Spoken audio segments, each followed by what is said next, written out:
साथियों नमस्कार। मैं देशराज अपने digital platform journey of economics में आप सभी का स्वागत करता हूं। आज हम इस क्लास में आरपीएससी स्कूल व्याख्याता परीक्षा 2022 में पूछे गए प्रश्नों का हल करेंगे। इसमें पहला प्रश्न है, वास्तविक सकल घरेलू उत्पाद की गणना में in real GDP calculation we have. Real GDP की गणना कांस्टेंट प्राइस के ऊपर होती है और मौद्रिक जीडीपी की गणना करंट प्राइस के ऊपर होती है। अतः इसका आंसर होगा स्थिर कीमतें, कांस्टेंट प्राइस।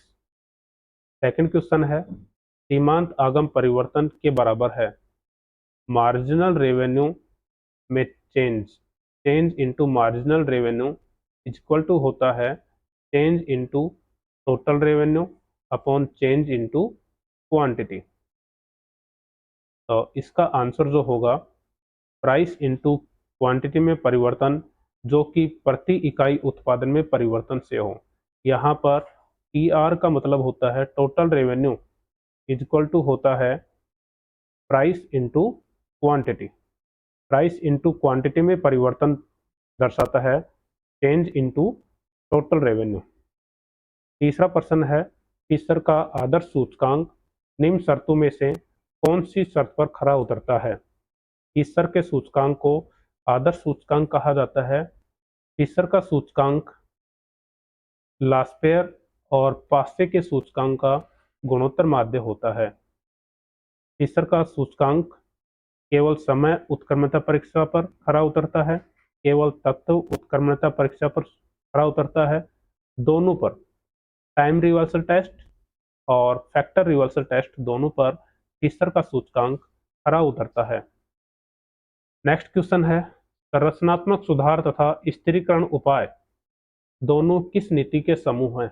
ये दोनों नई आर्थिक नीति के समूह हैं और न्यू इकोनॉमिक पॉलिसी जो लागू की गई थी 1991 में लागू की गई थी। अतः इसका जो आंसर होगा वह होगा new economic policy. Second question है, नेक्स्ट क्वेश्चन है, मिलान करने का है और यह क्वेश्चन राजस्थान अर्थव्यवस्था से संबंधित पूछा गया है। इस प्रश्न में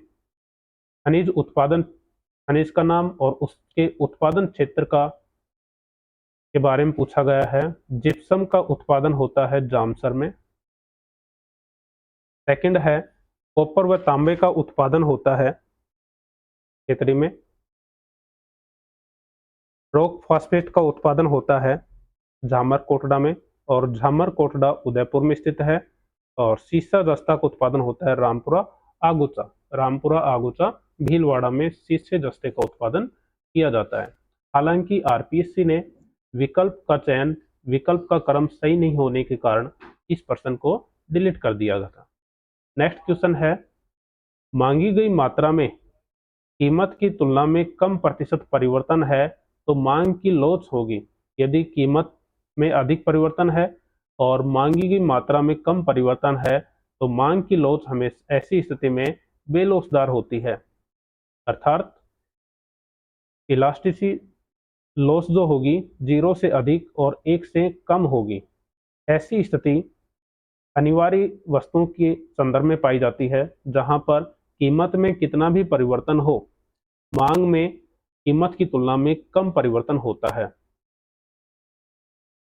प्रश्न संख्या 7 है, श्री एक्स एक किसान है जो अपनी 1 एकड़ भूमि पर अनाज उगाता है। उसके गांव में 50 छोटे किसान हैं। यदि आप श्री एक्स के अन्य छोटे किसानों की आर्थिक स्थिति की तुलना करना चाहते हैं तो एक्स की भूमि सामान्य से ऊपर औसत में है। एक्स की भूमि में जो उत्पादन होता है वह सामान्य औसत से ऊपर है। तो यह जानने के लिए कौन सा केंद्रीय प्रवृत्ति का माप एक औजार के रूप में इस्तेमाल करेंगे। तो ऐसी स्थिति में हम हमेशा समांतर माध्य के माध्यम से इसको हल करेंगे। अतः इसका आंसर होगा समांतर माध्य। नेक्स्ट क्वेश्चन, लागत वक्र जो कभी यू आकार का नहीं होता। कुछ लागत वक्र कोस्ट कर्व यू आकार के होते हैं, लेकिन एएफसी कर्व कभी भी यू आकार का नहीं होता। औसत परिवर्तन, औसत स्थिर लागत, एवरेज फिक्स्ड कॉस्ट कर्व कभी भी यू आकार का नहीं होता। Short run average cost, AVC भी यू आकार का होता है। एवरेज वेरिएबल कॉस्ट कर्व, यह भी यू आकार का होता है, और एलएसी कर्व भी यू आकार का होता है। इन सभी कर्व में जो यू आकार के होते हैं, प्रारंभ में उत्पादन बढ़ने के साथ लागत में कमी आती है, लेकिन जैसे जैसे उत्पादन में वृद्धि की जाती है तो लागत में बढ़ना शुरू हो जाती है। अतः इसका आंसर होगा औसत स्थिर लागत, average fixed cost. Next question है, मांग का संकुचन किसका परिणाम है?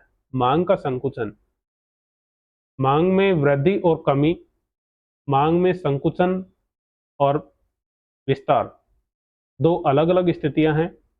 मांग में संकुचन और विस्तार वो संबंधित वस्तु की कीमत में परिवर्तन के कारण होता है। यदि संबंधित वस्तु की कीमत में वृद्धि होती है तो निश्चित रूप से वस्तु की मांग में संकुचन होगा, और यदि वस्तु की कीमत में कमी होती है तो वस्तु की मांग में विस्तार होगा।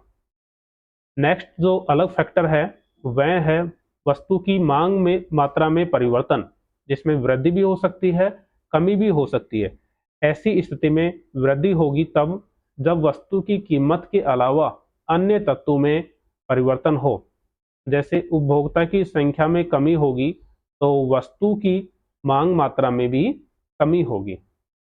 अन्य वस्तुओं की कीमतों में वृद्धि होगी, ऐसी स्थिति में भी मांग मात्रा में कमी होगी।